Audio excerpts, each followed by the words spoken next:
Sunday Premier League action. Liverpool against Manchester City. What a thrilling game that was for the neutral fans, for the Liverpool fans, for the Manchester City fans. I hope you all enjoyed that action there at Anfield. I thought it was a very decent game. It gave us all the sensations that we would expect of a game of that caliber.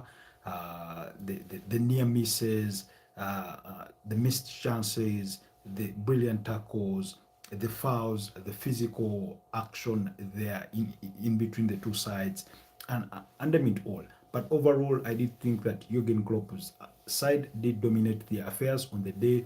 I thought they had the better chances, while Man City also had their own chances. I thought Liverpool should have been awarded a penalty, although it wasn't given. That was for the second penalty, the tackle, the high boot of Jeremy Doku against Alexis McAllister in that area as the game, went into the final minutes or the final bend of it. So, but overall, it was a very, very brilliant game. Brilliant game that saw goalkeeper Ederson Morales be substituted due to an injury after that clash he had with Darwin Núñez that led to Liverpool's penalty, which culminated into the equalizer that Liverpool got on the day. So, a beautiful, beautiful game of football.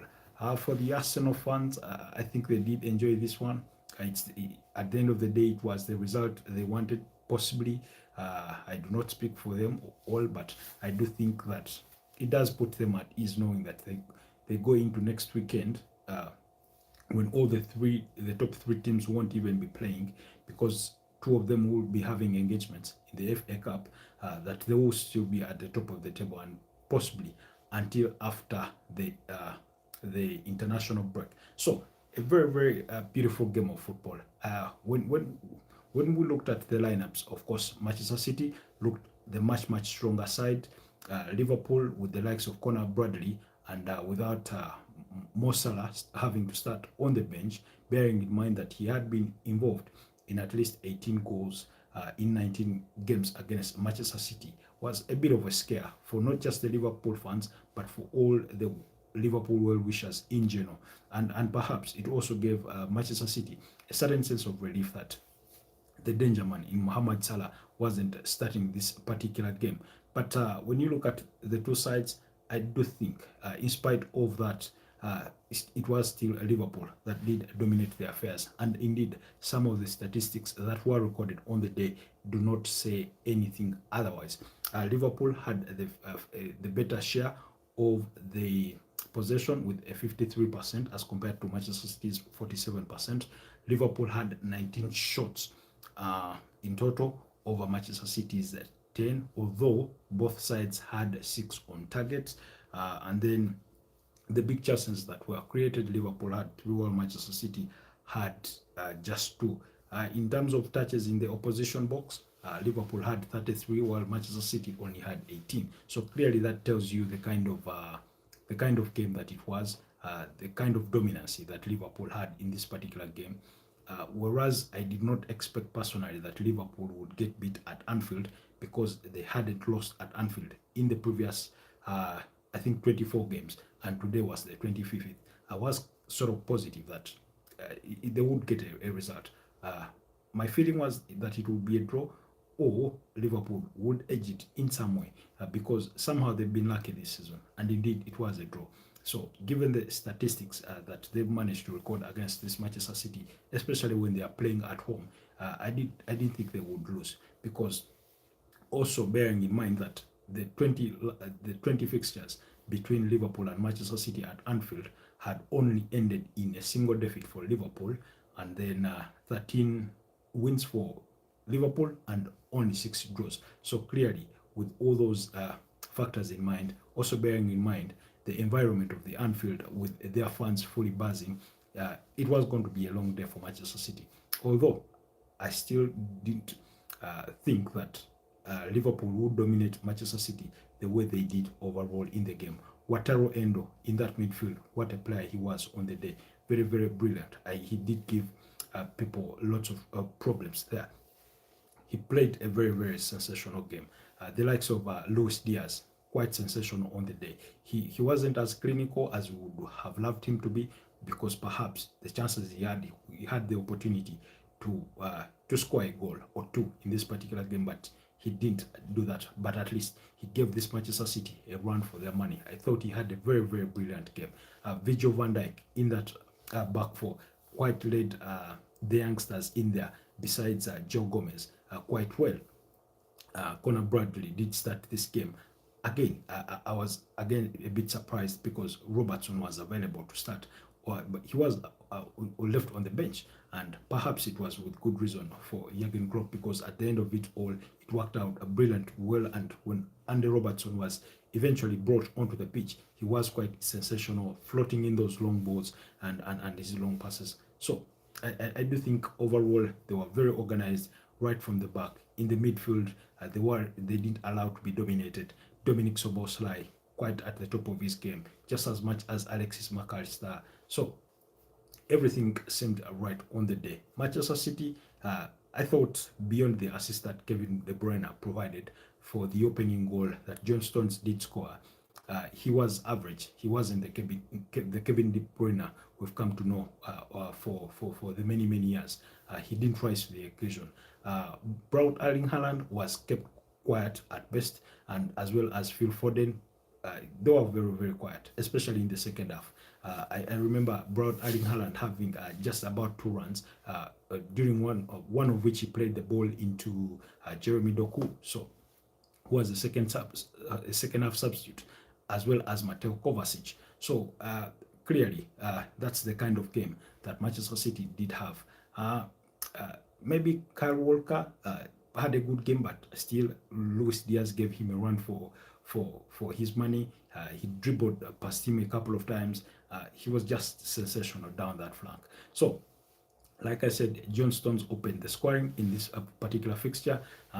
There's a way Kelleher sort of slept on the job. Sort of that lapse in concentration. His expectation was that De Bruyne was going to float in that ball high, and he decided to go low close to the near post, and then John Stones swaps in and taps that ball into the back of the net, and Manchester City got into the lead.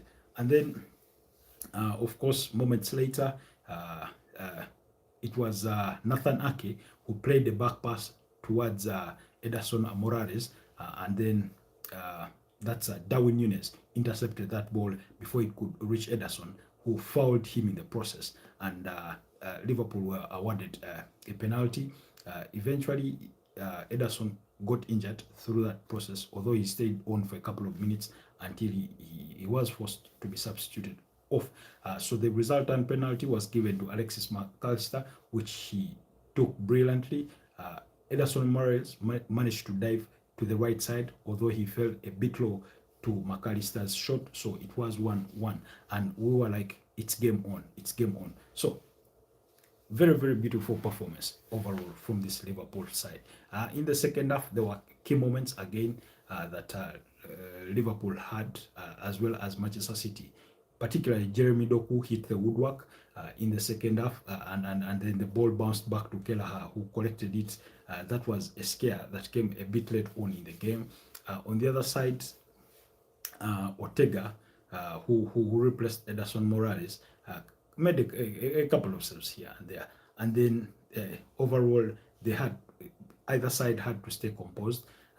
Manchester City, their attacks were quite reduced, but I thought they defended well overall when Liverpool, tried to press them quite, especially in the second half.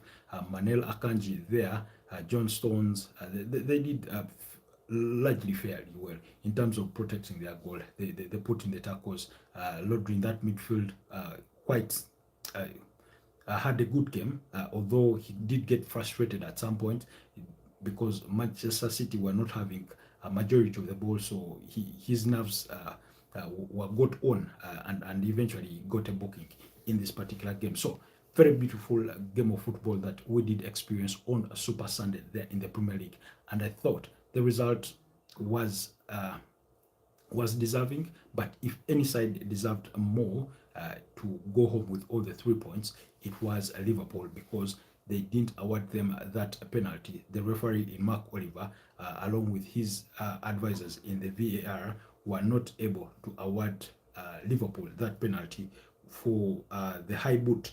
That's for Jeremy Doku's high boot against Alexis McAllister. Yes, he did get, I think, a pinch of the ball, but his boot landed on the chest of Alexis McAllister.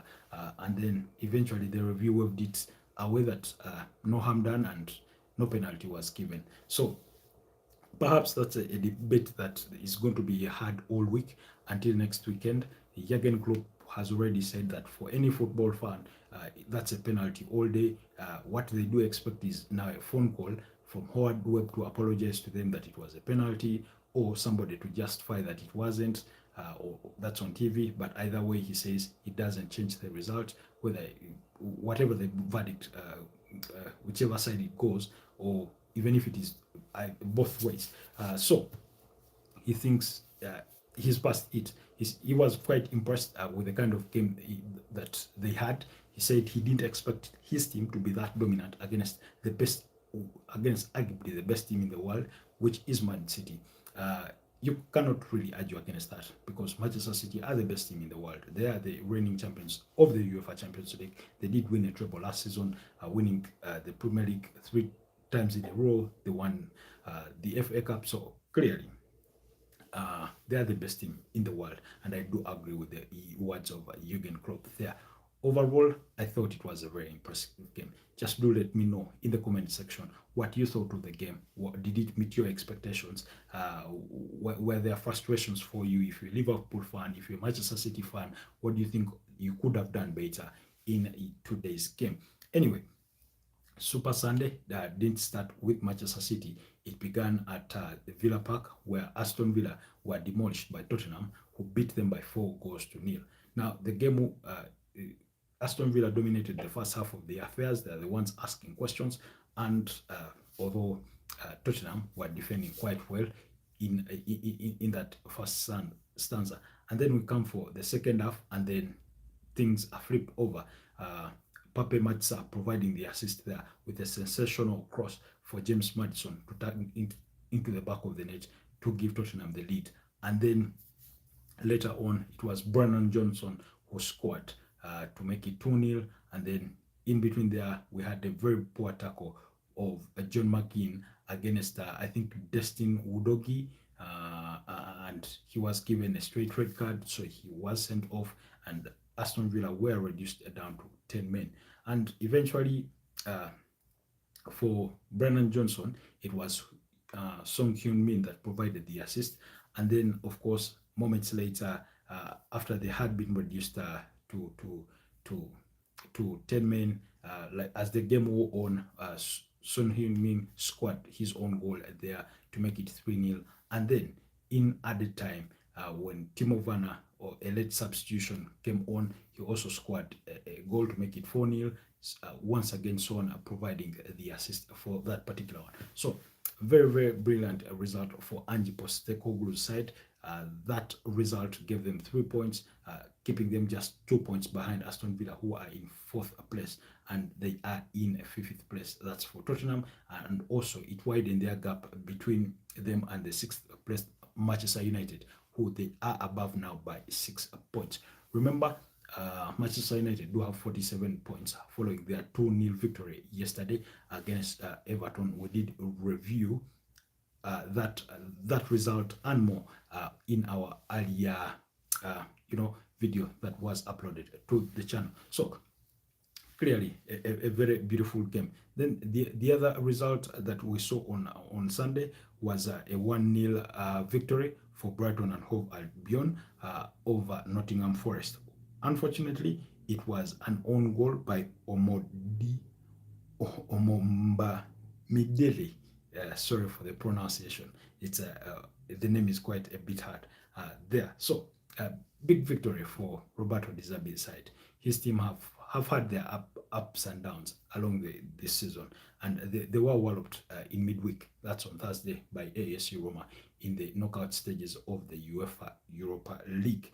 And then the other result on the day was West Ham sharing the spoils in a 2-all draw against Burnley. Now, you do feel sometimes for teams like Burnley, they managed to get themselves in a 2-0 lead by halftime, but could not hold on to that advantage, just like Sheffield United did yesterday against Bournemouth, when they got a 2-0 lead before the 70th minute, but they squandered that 2-0 lead and ended. The fixture ended in a 2-all draw. So it was a similar story here at the London Stadium, where West Ham went 2 goals down by halftime, but managed to rescue a point in this one. The Turo Fofana scored the first goal there for the visitors of Burnley, while Konstantinos Mavropanos scored an own goal to make it 2-0, or to give Burnley the 2-0 advantage going into halftime, while Lucas Paqueta scored the first consolation. That was early on in the second half, in the 46th minute. But as the game wore on, of course, Danny Ings did score a goal that was cancelled by VAR. That was in the 85th minute, and then he was back to restore parity for the Hammers in the 91st minute. So clearly, this tells you this. If this game tells you the story of Burnley this season. Sometimes they are good, but sometimes their goodness does not reflect the results they get at the end of the day. Just like the saying goes, sometimes good is not good enough. So sometimes Burnley are good, but they are just not good enough to grind out a result on a given day when they get things going for them. For a big chunk of the game, like they had today, a 2-0 lead that they squandered.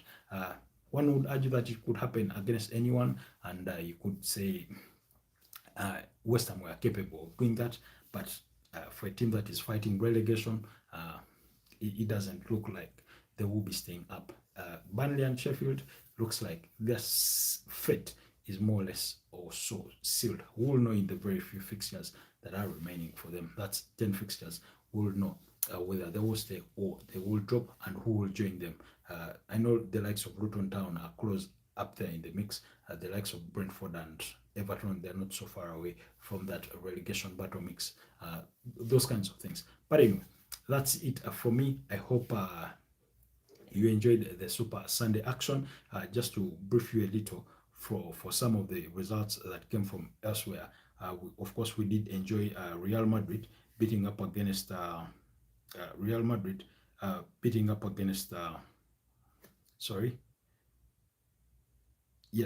did enjoy Real Madrid beating up against Celta Vigo by 4-0. Vinicius Junior scoring 2 there. There was an own goal by the goalkeeper, but it was Antonio Rudiger's header that forced the goalkeeper into an own goal. The ball hit the woodwork, bounced back into play, but it hit the back of the goalkeeper and it went in the back of the net. And then, so, very brilliant result there for Real Madrid. That's the only update I can give you from that side. Anyway, I do not want to extend this video any longer than it already is after 18 minutes. Thank you for always watching. Have a blessed night and a blessed new week. Ramadan Kareem to all our Muslim friends, brothers and sisters. We wish you the very best of the holy month. Do not forget to comment, like, subscribe, and share our content. And I'll see you next time. Have a blessed night.